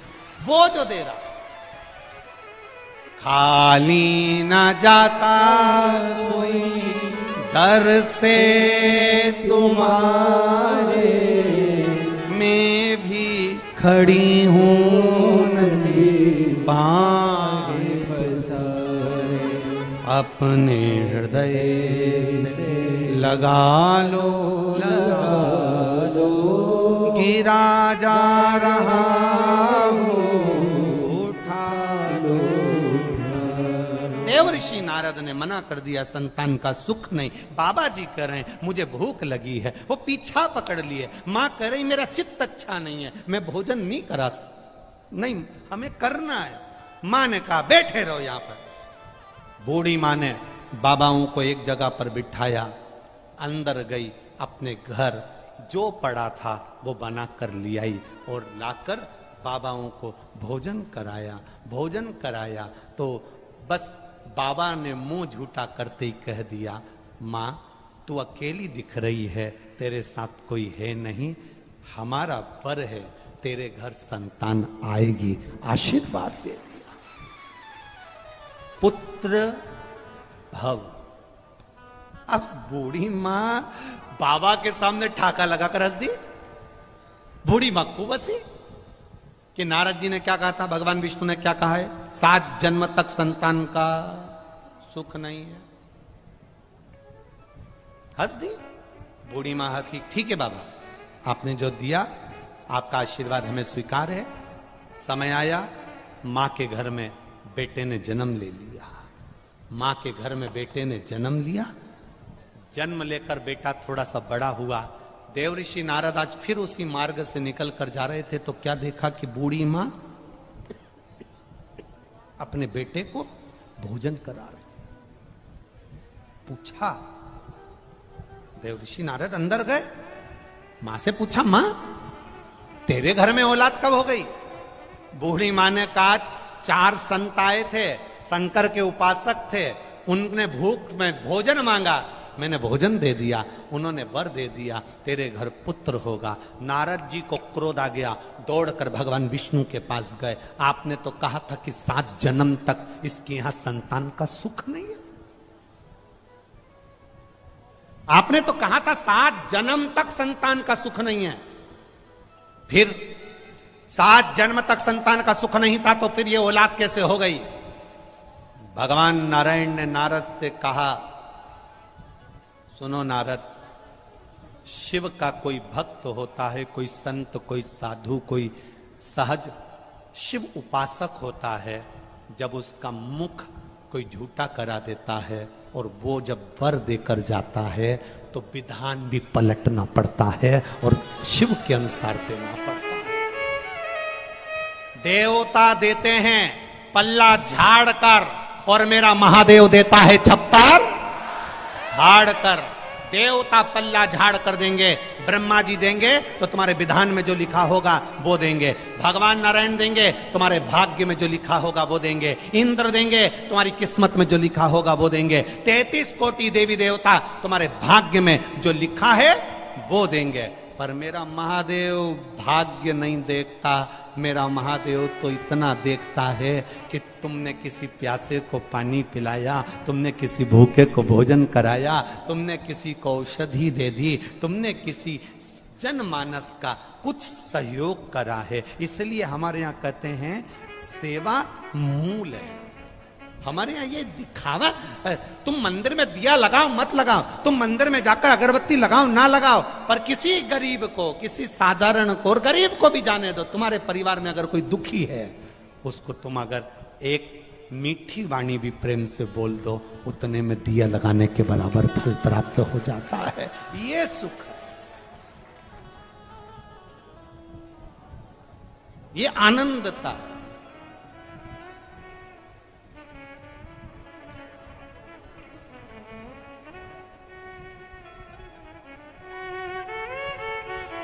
और इससे बढ़कर कोई सुख नहीं।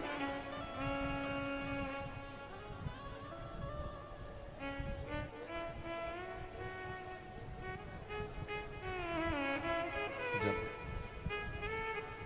हम उससे प्रार्थना करते हैं तो वो दिल से सुनता है। तेरे दरबार की बाबा निराली शान देखी है, तेरे दरबार की बाबा निराली शान देखी है। तुझे देते नहीं देखा, झोली भरी देखी, तुझे देते नहीं देखा, झोली भरी देखी है। मुख दुनिया मोड़ेगी, बाबा तू मुखड़ाना मोड़।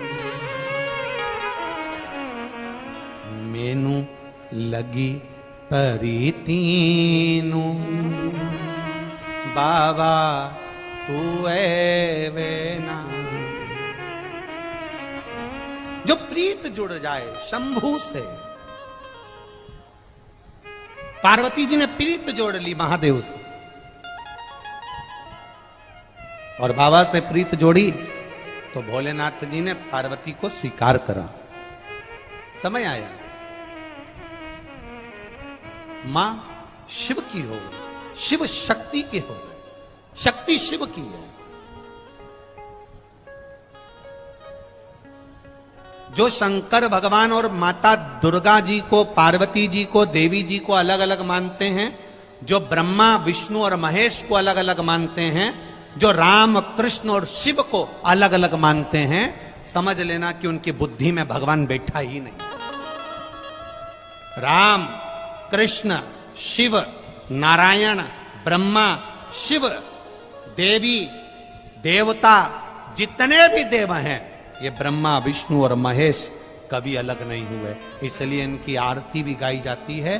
सारे देवताओं की आरती में केवल एक देवता का नाम होता है, पर शंकर जी की आरती में ब्रह्मा विष्णु सदा शिव जानत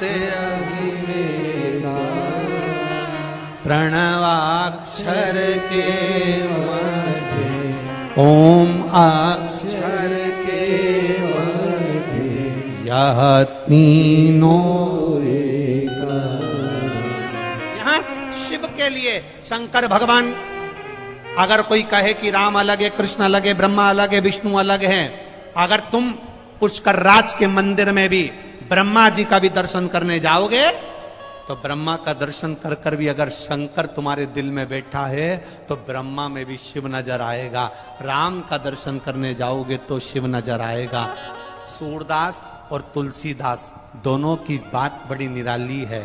सूरदास जी कृष्ण को मानते हैं और तुलसीदास राम जी को मानते हैं। जब तुलसीदास गोवर्धन पहुंचे गिरिराज जी का दर्शन करने के लिए तो तुलसीदास जी ने कह दिया था कि मस्तक जब नवाऊंगा, जब धनुष और बाण हाथ में लेंगे, तब भगवान गिरिराज बाबा ने अपने हाथ में धनुष और बाण ले लिया, तुलसीदास को दर्शन दे दिया। और सूरदास जी कहते हैं मैं कृष्ण की आराधना करता हूं, बंसी बजाता हुआ दिखेगा तो नमन करूंगा। उसके लिए मेरे राम जी ने बंसी अपने हाथ में ले ली। भेद देवताओं में नहीं है, भेद हम में है। हम भेद कर देते हैं। हम कहते ब्रह्मा बड़े, हम कहते शिव बड़े, हम कहते नारायण बड़े, हम कहते राम बड़े, हम कहते कृष्ण बड़े, हम कहते ये बड़े, हम कहें वो बड़े। ना ना ना ना, ये बुद्धि का भेद है हमारे, ये हमारे चित्त का भेद है।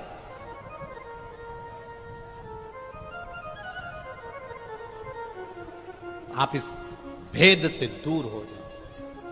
शिव शक्ति एक है। आप अगर दुर्गा जी की भजन कर रहे हो तो समझ लो शंकर जी का भजन कर रहे हो। आप शंकर जी का भजन कर रहे हो तो समझ लो दुर्गा जी का भजन कर रहे हो। आप राम जी का भजन कर रहे हो तो समझ लो शिव जी का भजन कर रहे हो। आप कृष्ण का भजन कर रहे हो तो समझ लो शिव जी का भजन कर रहे हो। कोई अंतर नहीं है।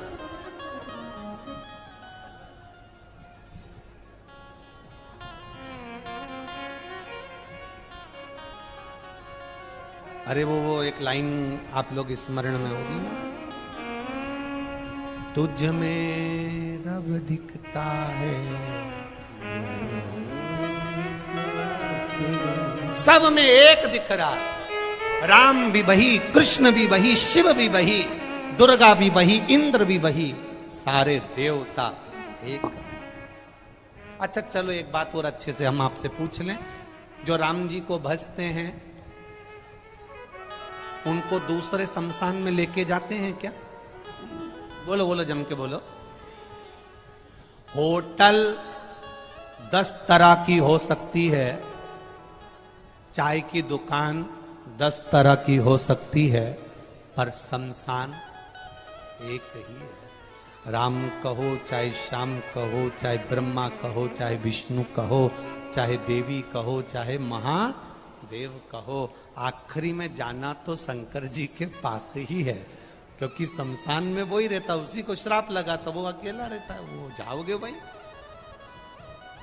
गुलाब जामुन खाओ चाहे रबड़ी खाओ, जाएगी तो नहीं। हो सकता है गुलाब जामुन इधर बाजू में आ जाए और रबड़ी इधर ना, एक।